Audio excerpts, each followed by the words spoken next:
Everyone. So earlier today, Donovan Mitchell signed that extension with the Cleveland Cavaliers.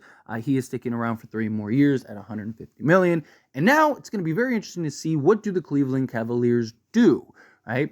There was talks that, hey, if Donovan Mitchell opts in with the Cleveland Cavaliers, then that means that Darius Garland is going to be on his way out, and that the Cleveland Cavaliers are going to have to trade Garland because he's going to request and demand a trade.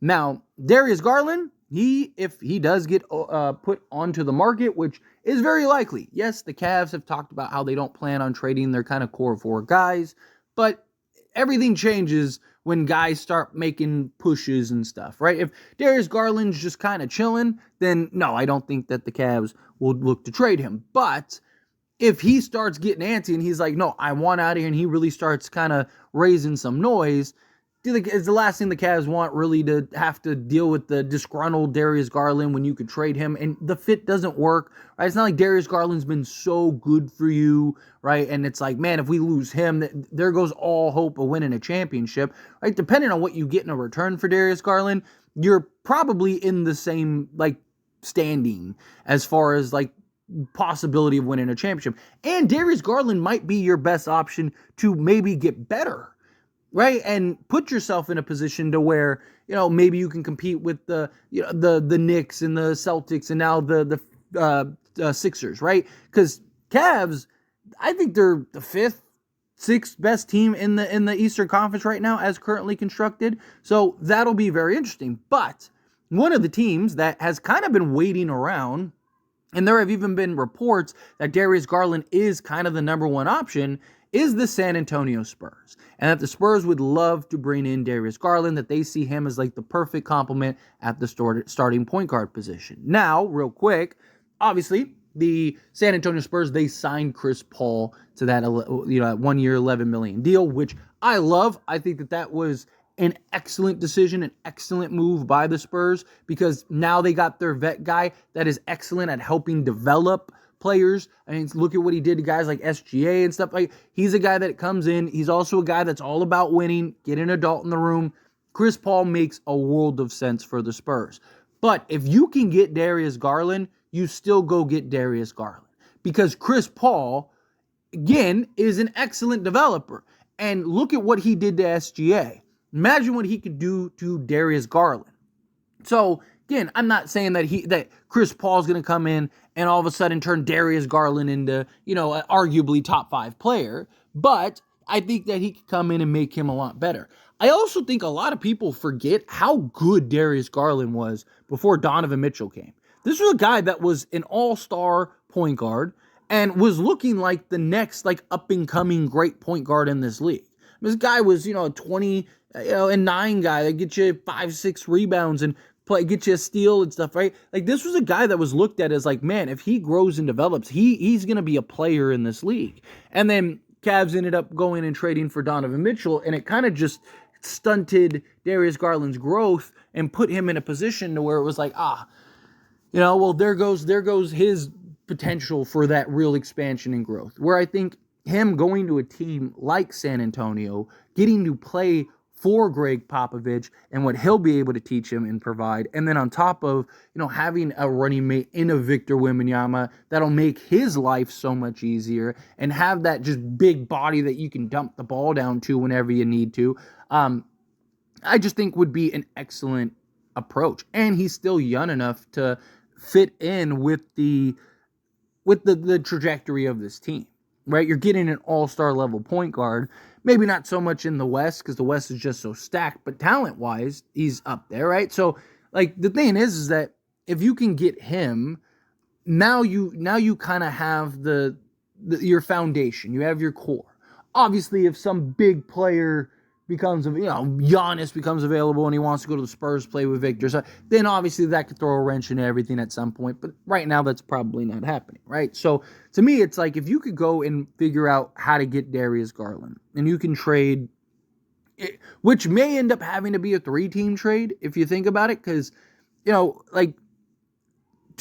the Cavs really want Keldon Johnson? Probably not. They'd probably just want the assets to go and use that to stockpile to go get somebody else to replace for Darius Garland.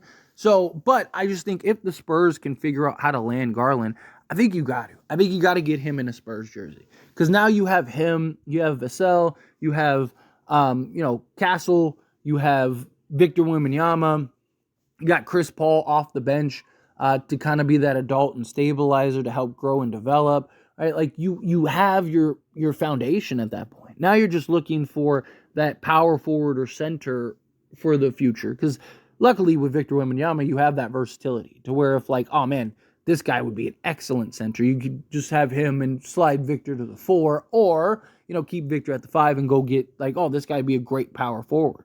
So to me, I just look. Darius Garland's been linked to the Spurs for like literal months at this point, and I mean, there's been talks that he's kind of their number one guy. They've just been kind of waiting around to see what happens with Donovan Mitchell. Does he end up... Because if Donovan Mitchell left, then the Spurs probably have no shot at getting Garland. But now that Donovan Mitchell opted in, if you start hearing those murmurs of like, okay, Darius Garland, he wants out, boom, I definitely expect the Spurs to be a big player in that regard. And the Spurs are looking to also trade for Lauri Markkanen. So, you could even still, I mean, Spurs have enough. They can go trade for Lauri Markkanen and then still go pull off a Darius Garland move. And all of a sudden, you could be looking at, having Garland. Imagine if you could have Garland, right? Vassell, Castle. Problem is, you probably have to get rid of one of those guys. But let's say you get rid of Vassell, right? Because you keep Castle because he's the new guy, right? So you could go like Garland, Castle. You could go Lauri Markkanen, so on, and Victor Wembanyama. Sounds pretty good to me. And then you still have Chris Paul off the bench, right? As like your playmaker and adult in the room to kind of keep everything together. I think that sounds pretty good to me. At the end of the day, a couple things, right? So one, it's like, what's the best course of action? Because if you get a guy in Darius Garland, yes, he fits your timeline to kind of take your time. But with Victor Wembanyama and his skill level and how good he was right out the gate, Darius Garland being perceived as this, all-star level point guard, kind of does add the pressure to like, okay, maybe we do need to go get a Lauri Markkanen. Maybe we do need to kind of push our chips in a little bit more, right? The Spurs are kind of going to have to walk this fine line of just trying to be competitive and also trying to keep the foundation long enough to where you can grow and develop, right? But if you do go trade, because again, the Spurs are looking to trade for Lauri Markkanen, right? Lauri Markkanen, he'd be great. But if you trade for Markkanen, you got to go all in at that point, right? Because Lauri Markkanen, yes, he's 27, but he hasn't played more than 70 games his like entire career. I think the most he's played is like 68 games. So he's not like a 70 game a year guy.